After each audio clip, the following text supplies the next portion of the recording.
प्रेक्षकांनो, social media आणि त्याचा वापर हा कधी चांगल्यासाठी झाला पाहिजे. आम्ही नेहमी म्हणत आलेलो आहे की सोशल मीडिया आणि सोशल मीडियामुळे झालेलं वातावरण, खरं तर सोशल मीडियामध्ये अनेक गोष्टी अशा आहेत की ज्या आमच्यासाठी फार फायदेशीर ठरतात. एक, सोशल मीडियाच्या माध्यमातून चांगले संदेश दिले जाऊ शकतात आणि त्या माध्यमातून लोकांपर्यंत फार चांगल्या काही गोष्टी लवकरात लवकर तात्काळ पोहोचवल्या जाऊ शकतात. आपले काही म्हणणं त्या ठिकाणी मांडलं जाऊ शकतं. वातावरण जर जिल्ह्यात राज्यामध्ये खराब झालं असेल तर काही तज्ज्ञ लोक आणि काही जाणकार लोक येऊन तिथं बोलू शकतात आणि त्यामुळे म्हणजे खरं तर एखादा नेता असेल, एखादा लोकप्रतिनिधी असेल आणि त्याने त्याच्या कार्यकर्त्यांना जर सांगितलं की अशा अशा प्रकारची ही सगळी परिस्थिती आहे, कुठल्याही प्रकारची अनुचित काही प्रकार घडू नये यासाठी ज्याने त्याने त्याच्या स्तरावर जे आहे ते आपले कामं करावीत, असे संदेश पोहोचवण्यासाठी सोशल मीडिया अत्यंत उपयुक्त आहे. लवकरात लवकर संदेश पोहोचवणं आणि लोकांपर्यंत ते पोहोचल्यानंतर काही काळामध्ये काही बिघडलेलं वातावरण शांत होऊ शकतं, अशी सगळी परिस्थिती आहे. आता या सगळ्या गोष्टी होत असताना याचा दुरुपयोगसुद्धा फार मोठ्या प्रमाणावर होत असताना आपल्याला पाहायला मिळतं. सोशल मीडियावर फेसबुक असेल, इंस्टाग्राम असेल, ट्विटर असेल, फार झालं तर फेसबुक आणि इंस्टाग्राम या दोन गोष्टींमुळे अनेक गोष्टी एकमेकांपर्यंत जवळीका आणि पोहोचवण्यासाठी फार उपयुक्त ठरतात. सोशल मीडियावर इंस्टाग्राम मध्यंतरीच्या काळापासून म्हणजे फार झालं तर अनेक दिवसांपासून या सगळ्या गोष्टी फार बिघडत चाललेल्या आहेत. सोशल मीडियाच्या माध्यमातून अनेक गोष्टी अशा उघड होत आहेत.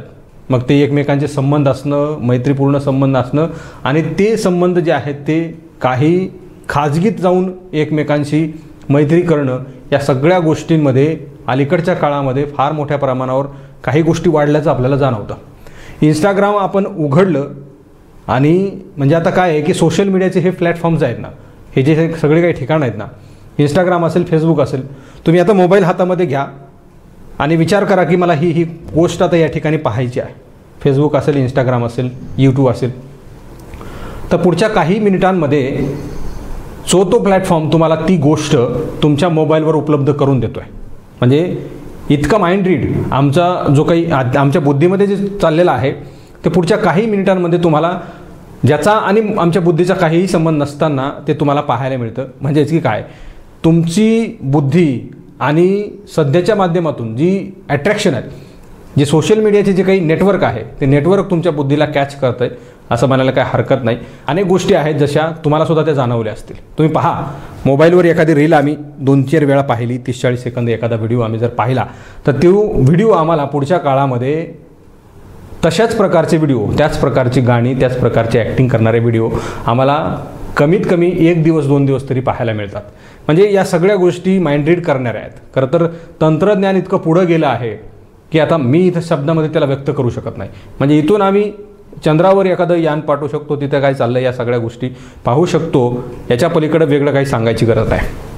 मात्र मी सुरुवातीला सांगितल्याप्रमाणे या सोशल मीडियाचा फायदा आम्हाला अभ्यासक्रमासाठी, विविध देशातील, राज्यातील, जगभरातील माहिती गोळा करण्यासाठी आणि विद्यार्थ्यांना अभ्यासासाठी फार उपयुक्त आहेत. त्याचाच दुष्परिणामसुद्धा होत असल्याचं आपल्याला पाहायला मिळतं. म्हणजे तुम्ही म्हणाल की फार काय चाललं आहे आणि कसलं काय सांगताय तुम्ही, शब्दप्रपंच काय लावलं आहे, तर यावर बोलण्यासारख्या अनेक काही गोष्टी आहेत. मात्र एक घटना अशी बीडमध्ये घडली आणि त्या घटनेवर मी बोलणार आहे. सोशल मीडिया आणि त्या घटनेशी फार काही संबंध आहे. फार म्हणण्यापेक्षा सोशल मीडियाच्या या गोष्टीमुळेच ती घटना घडलेली आहे, तो अपघात घडलेला आहे. 2 मुली असतात आणि 2 मुलं असतात आणि एक मुलगी कोल्हापूरची, एक मुलगी बीडची आणि मुलं दोन्ही बीडचे. कोल्हापूरच्या मुलीला इथला जो मुलगा आहे तो इंस्टाग्रामवर त्यांची भेट होती, इंस्टाग्रामची त्यांची मैत्री, आणि याच्या अगोदर एकदा ती मुलगी भेटायला आली आणि काल पुन्हा एकदा ती भेटायला आली. काल भेटायला आली सकाळी 10 वाजता. इथला स्थानिकचा एक मुलगा आहे, त्याचा एक मित्र आहे आणि त्या दोघांचा एक मित्र आहे कार चालवणारा, त्याला घेऊन एक इथली स्थानिकची मुलगी, एक कोल्हापूरची मुलगी, ज्या व्यक्तीची म्हणजे ज्या तरुण मुलगा म्हणजे काय तर 22 वर्षाचा मुलगा आहे आणि त्याची मैत्री आहे ती सुद्धा 22 वर्षाची मुलगी आहे. त्यांची दोघांची मैत्री जी आहे ते इंस्टाग्रामवर झाली, एकमेकांना फॉलो करायची आणि ओळखल्यानंतर त्यांची मैत्री जी आहे ते घट्ट झाली. आणि त्याच्यानंतर ती मुलगी याच्या अगोदर काल जेव्हा भेटायला आली त्याच्या अगोदरसुद्धा ती त्याला भेटायला आली होती. ही दुसरी वेळ होती. सांगायचं झालं तर हे दोघंजण म्हणजे थोडक्यात सांगायचं झालं तर एकमेकांचे हे मित्रमैत्रिणी आणि फार त्यांचे चांगले रिलेशन असावेत असं म्हणायला काय हरकत नाही. दोघेजण म्हणजे 4 जण फिरायला गेले, एक ड्रायव्हर आणि एक कार आणि चौघेजण फिरायला गेले तिकडं सौताडा परिसरामध्ये. तिकडे गेल्यानंतर परत येत असताना त्यांना वेळ झाला. वेळेमध्ये काही गोष्टी घडल्या, एकमेकांमध्ये काही चर्चा झाली, मला लवकर पोहोचायचे, उशिरा पोहोचायचे, अशा काहीतरी गोष्टी त्यांच्यामध्ये घडल्या. आणि तिथून गाडी चालवणारा एक तरुण होता, त्याने गाडी फार वेगानं तिथून चालवायला सुरुवात केली. गाडीवरचा ताबा सुटला आणि समोरून येत असलेल्या एका ट्रकला त्याने असा कट मारला आणि कट मारल्यानंतर गाडीचा ताबा सुटला आणि गाडी थेट जे आहे ते रस्त्याच्या बाजूला असलेल्या मोठ्या खड्ड्यामध्ये गेली. मध्यंतरीचे म्हणजे मागे तिघे आणि एक ड्रायव्हर आणि एक बाजूला बसलेले असे 5 जण होते.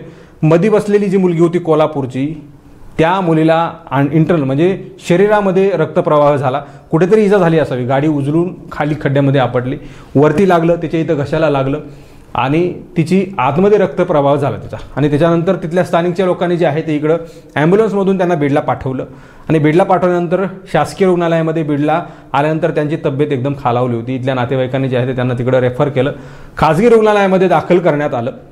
एक मुलगी कोल्हापूरची होती, म्हणजे कुठल्याच मुलाचा आणि मुलीचा या ठिकाणी मला नामोल्लेख करायचा नाही आहे आणि त्यांना काही दाखवायचं सुद्धा नाही आहे. व्हिडिओ यासाठी बनवतोय की ते पालक आणि ते लेकरं, इथला मुलगा स्थानिकचा आहे, त्याला आई नाही आहे, वडिलांनी सांभाळ केला. 2 लेकरं आहेत, वडिलांनी सांभाळ केला आणि सांभाळ केल्यानंतर म्हणजे त्यांनी लग्न केलं नाही या 2 लेकरांमुळे. दुसरी जी कोल्हापूरची मुलगी होती त्या मुलीला सुद्धा वडील नाही आहेत, आई अपंग आहे. अत्यंत दुर्दैवी गोष्ट होती कालची, हृदयद्रावक होती आणि मला क्षणभर राहावलं नाही, म्हणजे अगदी भरून आलं होतं. आम्ही रात्री 12 ते 1 वाजेपर्यंत त्या ठिकाणी होतो. हा सगळा प्रकार इथल्या स्थानिकच्या राजकीय मंडळींनी सुद्धा हाताळला. त्यामध्ये संध्या राजपूत असतील, त्या कुकडेच्या मॅडम असतील, तिकडे संदीप पाटील असतील, त्यांच्यासोबत जे आहे ते मुन्ना हजारी होते, असे त्यांचे विविध सहकारी आणि मी सुद्धा त्या ठिकाणी उपस्थित होतो. आमचा सय्यद इलियास, आमचा जो सहकारी आहे माझा, तो सुद्धा त्या ठिकाणी सोबत होते आणि आम्ही सगळेजण जवळजवळ 12 ते 1 वाजेपर्यंत त्या मुलीचा पत्ता शोधत होतो. खरं म्हणजे ते मुलगी नेमकी कोण आहे, तिचं नाव काय आहे, ती कुठली आहे, हे आम्हाला काहीही मिळत नव्हतं पत्ता. त्या ठिकाणी जे आहे ते संध्या राजपूत यांनी फोन केला की अशी मुलगी आहे, कोणी आहे का, ओळखीचं काही बघा. आणि त्यांच्यासोबत असणारे जे काही सहकारी होते त्यांनी सुद्धा 12-1 वाजेपर्यंत त्या ठिकाणी रुग्णालयामध्ये थांबले आणि तिचा शेवटी पत्ता जे आहे तो शोधून काढला आणि तिच्या नातेवाईकांना सांगितलं. दुर्दैवी गोष्ट अशी आहे की ती मुलगी जी होती तिची आई अपंग आहे, वडील नाही आहेत आणि आई अपंग आहे. अत्यंत दुर्दैवी गोष्ट.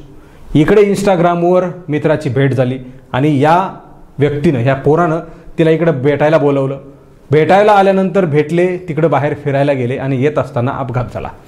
सांगण्याचं तात्पर्य एवढंच आहे की आईवडील लेकरांना शिकण्यासाठी पाठवतात, मात्र लेकरं जे आहेत ते त्यांची जबाबदारी पार पाडत नाहीत. आईवडील त्यांची जबाबदारी पार पाडतात, पालक म्हणून त्यांची जबाबदारी पार पाडतात, मात्र लेकरं त्यांच्या शब्दाला खऱ्याला उतरत नाही आहेत. लेकरं वाटेल त्या आणि नसत्या ते उठाठेवी करत बसतात आणि लेकरांच्या आईवडिलांना ते भोग भोगावे लागतात.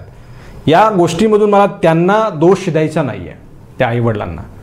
मात्र या सगळ्या गोष्टींमधून मला पुढच्या भावी पिढीच्या आणि सध्याची काही ही जनरेशन आहे, ही जी काही पिढी आहे, या पिढीतल्या पालकांना मला सांगायचं आहे की तुमचे तरुण नेमके काय करतात, कॉलेज जातात का, कॉलेजला गेल्यानंतर ते नेमकं काय करतात, हॉस्टेलला राहतात, तिथं नियंत्रण कोणाचं आहे, कसं आहे, 2 दिवस जाऊन पहा. तरुणांना प्रेशराईज करण्यापेक्षा त्यांची मनं जिंका आणि त्यांना सांगा की आमची काय नेमकी परिस्थिती आहे. तुम्ही त्यांना कशा परिस्थितीमध्ये शिकवता हे त्यांना माहीत असतं, मात्र ते सुद्धा ते सगळ्या गोष्टी विसरून जातात. त्यांना चांगल्या शब्दामध्ये सांगा, नसतील ऐकत तर त्यांना प्रेशराईजसुद्धा करा, काही बंधनं घाला आणि त्यांना चांगली वळणं लावा. आता सगळेच पालक एखाद्या खेडेगावातून गावामध्ये लेकरू शिकायला टाकलं आणि रोजच यायचं आणि खेड्यात मुलगी काय करते, मुलगा काय करतो बघायचं, हे शक्य नाही आहे. मुलांनी सुद्धा आपल्या आईवडिलांचे कष्ट लक्षात घेतले पाहिजेत. ते नेमकं आपल्याला कसं शिकवतात, आपल्या घरामध्ये पैशांचे ढिगारे आहेत की नाही आहेत, आणि असतील तर ठीक आहे, नसतील तर तुम्ही त्या आईवडिलांची जी आहे ती त्यांची मेहनत तुम्हाला असे डोळे बंद केल्यानंतर दिसली पाहिजे. तुम्ही नियत तुमची चांगली असली पाहिजे. आईवडिलांची जी काही अपेक्षा असते तुम्हाला पोहोचवण्यासाठीची, ती अपेक्षा तुम्हाला स्वस्त बसू देणार नाही, मात्र ती अपेक्षा तुम्ही पूर्ण केली पाहिजे. आईवडिलांच्या गरजा पूर्ण केल्या पाहिजेत. तुमच्याकडून नेमकी अपेक्षा काय असते त्यांची, की आपला मुलगा आहे, चांगल्या हुद्द्यावर जावं, चांगल्या नोकरीला लागावं आणि आमचं नाव कमवावं. मात्र अशा प्रकारे त्यांचं नाव खराब करण्याचं काम इथल्या तरुणांनी सुद्धा करू नये.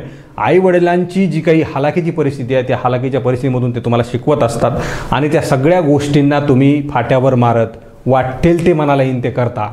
मला या ठिकाणी सांगायचं आहे की ती तरुणी कोल्हापूरची एका इंस्टाग्रामच्या तरुणावर, म्हणजे आम्ही त्या पोराला विचारलं की ती कोण मुलगी आहे, म्हणजे आता 6 महिन्यापूर्वी आमची ओळख झाली, 6 महिन्यामध्ये 2 वेळा भेटली. आता तो मला खरं सांगत असेल किंवा मग खोटंही सांगत असेल, मात्र इंस्टाग्रामवर भेट झाली. तो तरुण नेमका कोण आहे, त्याचं नाव काय आहे, त्याचे आईवडील काय करतात, त्याला आई आहे की नाही, भाऊ आहे की नाही, ते नेमकं काय करतो, तो मुलगा अक्षरशः 12वीला फेल झालेला आहे आणि त्याच्या नादी ही तरुणी लागलेली आहे.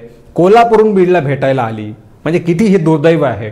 आपली आई अपंग आहे, तिची काय नेमकी परिस्थिती आहे, अत्यंत वाईट परिस्थिती तुम्ही स्क्रीनवर पाहिलं असेल की वाईट सगळी परिस्थिती असताना ह्या लेकरांना काही कसं वाटत नाही की आपले आईवडील कशा हालाकीच्या परिस्थितीमध्ये आणि आपण असे कशाला रंग उडवायचे. अत्यंत दुर्दैवी ही गोष्ट आहे. पालकांना मला सांगायचं आहे, इंस्टाग्राम, फेसबुक, इंस्टाग्रामनं सगळ्या गोष्टी हायजॅक केल्यात. पब, डान्स बार आणि वाटेल त्या गोष्टी सोशल मीडियावर आम्हाला पाहायला मिळतात. 40 ओलांडलेल्या महिला आणि 10 ते 12 वर्षांच्या मुली, मला तिथं तुम्ही माफ करा, मला मुलींना आणि महिलांना अजिबात नाव ठेवायचं नाही आहे, मात्र ही सगळी परिस्थिती अत्यंत हाताबाहेर गेलेली आहे.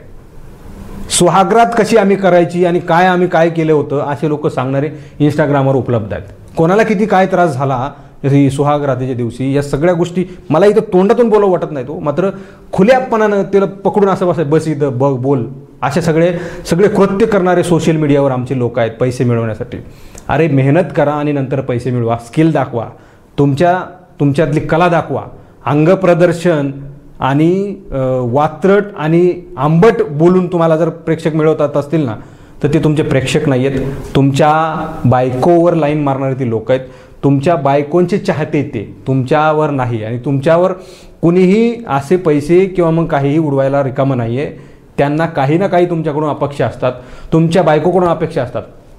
म्हणजे सगळ्यांना असं बोलत नाही आहे मी, जे सुहागरातीला कसे आम्ही वागलोत, कसं कायलोत, त्यांच्यासाठी सांगणं आहे मला. जे अंगप्रदर्शन करतात आपल्या बायकोला सोबत घेऊन, वातर चुकीच्या आणि गलिच्छ भाषेमध्ये बोलतात, फार लज्जा वाटेल अशा प्रकारचे शब्द प्रयोग करतात, त्यांच्यासाठी हे शब्द आहेत माझे. ते फॉलोअर्स तुमचे नसतात, ते तुमच्या बायकोचे फॉलोअर्स असतात. आणि त्या लोकांना मला सांगायचं आहे की सोशल मीडियावर तुमच्यामुळे सगळी घाण झाली. आणि तरुणांनी, म्हणजे जे हुल्लड तरुण असतात, ज्यांना मागे पुढे काय असं वाटत नाही किंवा मग ते जाणकार नसतात, त्यांना काय वाटतं, वडील काय करतील, आई काय म्हणेल, किंवा मग आमची बदनामी होईल, आमची इज्जत जाईल, गावामध्ये वेगळी वागणूक मिळेल, असं त्यांना काही वाटत नाही. त्याचं कारण एक आहे की सोशल मीडियावर अशा प्रकारचे घाणेरडे प्रकार इंस्टाग्राम आणि फेसबुकवर चालू आहेत आणि त्यामुळे सगळी तरुणाई बिघडली आहे. ही सगळी तरुणाई बिघडण्याचं कारण एकमेव आहे सोशल मीडियावरचा. आणि सोशल मीडियाचा चांगला वापरसुद्धा होऊ शकतो आणि वाईट वापरसुद्धा होऊ शकतो. मात्र चांगला घ्यायचा का वाईट घ्यायचा हा तरुणांचा आणि त्यांच्या पालकांचा सुद्धा प्रश्न आहे. म्हणजे ह्या सगळ्या गोष्टी फार मला वाटतं की अत्यंत यावर बोलावं तितकं कमी, तासनतास बोलता येऊ शकतो, मात्र फार मर्यादित बोलावं लागलं आहे. आणि या सगळ्या गोष्टी फार गंभीर आहेत. आम्ही डोळ्यानं चित्र पाहिलं कालचा अपघात झालेलं, म्हणजे या सगळ्या गोष्टी फार मनसुन्न करून टाकणाऱ्या होत्या. त्या आईला आम्ही पाहिलं, त्या वडिलांना पाहिलं, मुलांचे पैसे भरावे लागले, खर्च करावा लागला. ती मुलगी इतकी सिरियस होती की तिला कार्डियक ॲम्ब्युलन्स लावावी लागली. डॉक्टर म्हणाले यांना काय करायचं आहे, आम्ही यांना सिव्हिलला पाठवतो. तर तिथं त्या ठिकाणी जे होते, संध्या राजपूत होत्या, त्या कोकडेच्या मॅडम होत्या, तिकडं ते मुन्ना हजारी होते, ते 2-4 लोक होते, संदीप पाटील होते आमचे मित्र सहकारी, मी होतो त्या ठिकाणी. आणि ते आम्ही सांगितलं त्यांना डॉक्टरांना की आम्ही पैसे देऊ, मुलीला वाचवा. तिकडं जात असताना संध्या राजपूत आणि त्यांचे जे काही सहकारी लोक होते त्यांनी स्वतःतून खिशातून पैसे काढून त्या महिलेला दिले की हे आमचे पैसे तुमचे खर्चायला राहू द्या, आम्ही जे काही सहकार्य केलं. आणि त्या माऊलीने जेव्हा हात जोडले ना, तर माझे डोळे भरून आले. असं तिने हात जोडले की ताई फार तुम्ही आमचं सहकार्य केलं आहे. म्हणजे मी तरुणांना आणि सोशल मीडियावर वागवणार आहे. खरं तर तुमचे आईवडील तुम्हाला नेमकं काय करण्यासाठी पाठवतात आणि तुम्ही काय वेगळंच करून ठेवतात. फार दुर्दैवी आणि फार धक्कादायक ही सगळी गोष्ट होती. बीडकरांना मानलं पाहिजे, ते नेहमी कुठेही पुढं असतात. म्हणजे खरं तर बीडमध्ये या सगळ्या गोष्टी घडल्या आणि बीडकरांनी त्या मुलीला तिकडं कोल्हापूरला सकाळी जे आहे त्या ॲम्ब्युलन्समध्ये पाठवलं. मुलगी एका इंस्टाग्रामच्या पोराला ओळखत बीडला आली, मात्र गेली ॲम्ब्युलन्समध्ये. अत्यंत दुर्दैवी सगळी गोष्ट होती. मुलींनी विचार करावा, रे तुमच्यासाठी कोण उपयुक्त आहे, तुमच्यासाठी कोण फायदेशीर आहे. मुलगा आला तर तो सुखरूप होता, मात्र मुलीला इतकी जबर इजा झाली की ती मरणाच्या दाढेवर आहे आता. म्हणजे तिथं दरम्यान आहे ती. म्हणजे या सगळ्या गोष्टी तुम्ही विचार केला पाहिजे. एका पोराच्या इंस्टाग्रामच्या ओळखीवर तुम्ही थेट कोल्हापूरहून बीडला येता, बीडून कोल्हापूरला जाता, मुंबईला जाता, कशासाठी? तुम्ही 6 महिन्याची ओळख असेल किंवा 15 महिन्यांची असेल, तुमचं आयुष्य उद्ध्वस्त करणारी होती ना ती. ह्या सगळ्या गोष्टी विचारपूर्वक केल्या पाहिजेत. वडिलांचं काय म्हणणं असेल, आमच्या आईचं काय म्हणणं असेल, आमच्या आईचं मन काय म्हणत असेल, काय वाटत नाही आहे तुम्हाला? अत्यंत किळसवाणी ही सगळी गोष्ट आहे. पालकांनी आमचे लेकरं काय करतात याकडे लक्ष दिलं पाहिजे आणि लेकरांनी पालकांची इज्जत जाऊ नये. ठीक आहे, तुम्ही स्टँड झाल्यानंतर तुम्हाला अनेक मोकळे मार्ग आहेत, करू शकता. मात्र या वयामध्ये आईवडिलांनी तुम्हाला कशासाठी पाठवलं आहे आणि या वयामध्ये तुम्ही अशा प्रकारचे झेंडे लावणार असाल तर आईवडिलांना फार दुःख होणार आहे आणि त्या सगळ्या गोष्टी होऊ नये त्यासाठी पालकांनी काळजी घेणं गरजेचं आहे आणि तरुण तरुणींनी सुद्धा काळजी घेणं गरजेचं आहे. सोशल मीडियावर पाय घसरण्यासारख्या अनेक गोष्टी आहेत, तुमचा पाय घसरू नये यासाठीचे तुम्ही स्वतः प्रयत्न केले पाहिजेत. स्टँड व्हा. अनेक असे किस्से आहेत की शून्यातून जग निर्माण करणाऱ्या काही तरुणी आहेत, तरुणसुद्धा आहेत आणि आईवडिलांचं नाव कमवणारे आहेत. तुम्ही आईवडिलांचं नाव कमवा, नाव गमवू नका. एवढंच. धन्यवाद.